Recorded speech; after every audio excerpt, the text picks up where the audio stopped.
Welcome to Red-Handed Crimes channel. Don't forget to subscribe. Caldwell stood frozen, staring at the blinking red light. His own reflection in the darkened screen of his laptop looked unfamiliar, like a stranger wearing his face.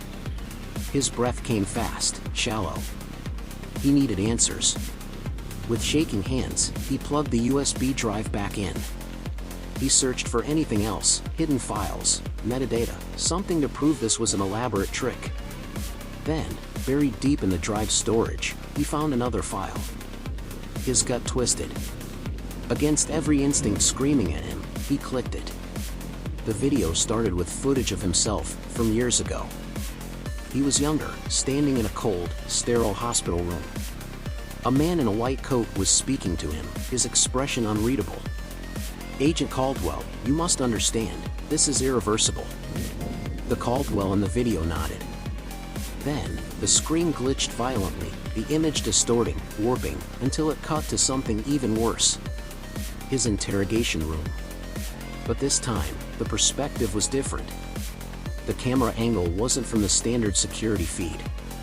It was from his own eyes. And the seat across from him? Empty.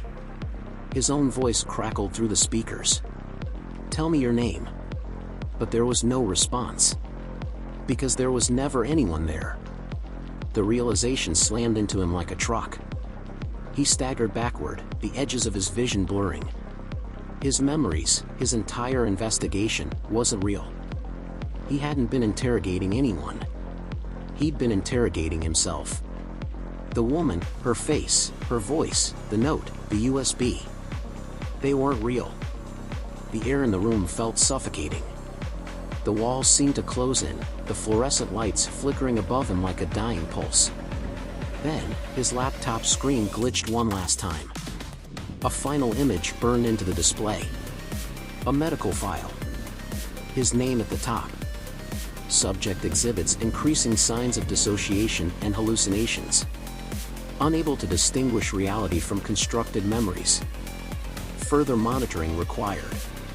Caldwell's pulse thundered in his ears. A sudden knock at his office door made him whirl around, his heart nearly stopping. "Agent Caldwell? Open the door." A voice from the other side. Familiar. His boss. He glanced at the laptop screen again. The video had ended, replaced by a single blinking message. "You already know the truth. The question is, can you live with it?" The knocking grew more urgent. "Caldwell, we need to talk. Now." He looked down at his hands. They were trembling. But were they even real? The door handle turned. And Caldwell had to make a choice. Run. Or face the truth. Caldwell's breath hitched as the door swung open. Two men in dark suits stepped inside. Their expressions were neutral, too neutral. The kind of calm that only came from knowing something you weren't supposed to know. His boss followed closely behind, his face unreadable. "Agent Caldwell," he said, voice steady.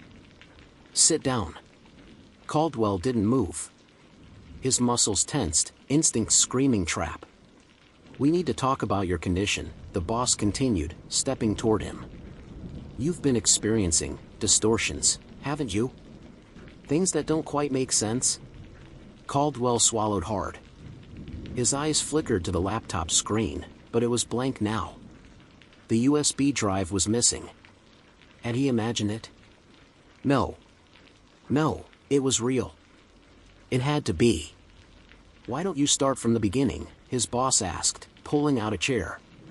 Caldwell's head pounded.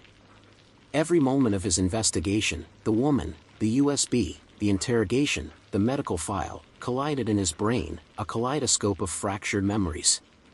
He forced himself to breathe. "Think. What was my last case?" he asked suddenly. His boss paused. "Caldwell. Answer me. What was my last case?" A heavy silence filled the room. One of the agents in the suits shifted slightly. Caldwell caught it, a nearly imperceptible twitch. Like a crack in the illusion. There was no case, was there? Caldwell said, his voice barely above a whisper.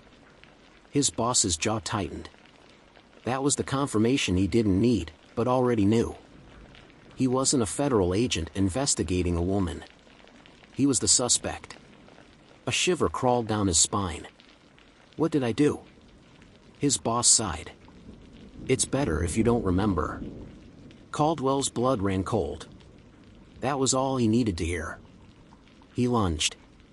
Not forward, back. With a burst of adrenaline, he shoved his chair into the closest agent and bolted toward the door. Gunfire exploded behind him. A bullet grazed his shoulder as he dove into the hallway, heart hammering. Alarms blared. The overhead lights flickered, painting everything in flashes of red and white. But the walls were wrong. The sterile office had vanished. Instead, he was in a long, endless corridor of white tile. No windows. No exits. He turned a corner, more hallways. He turned again, identical walls. A maze. A trap. Somewhere behind him, footsteps pounded closer. Don't run, Caldwell, his boss's voice echoed, but it sounded different now. Not like his boss. Like someone else.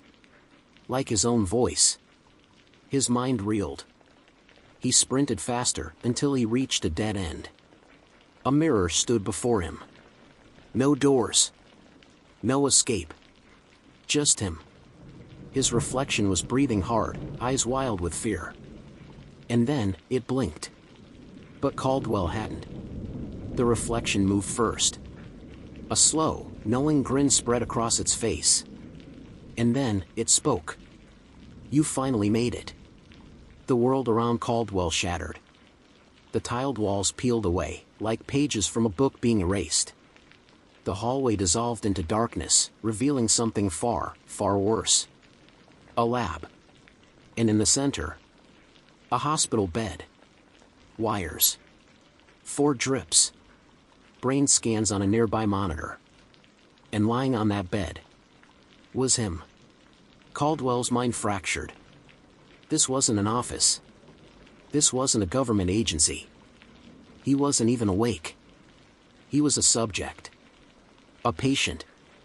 A prisoner inside his own mind. The reflection in the mirror grinned wider. You were never supposed to wake up. Everything went black. Thanks for watching. Don't forget to subscribe.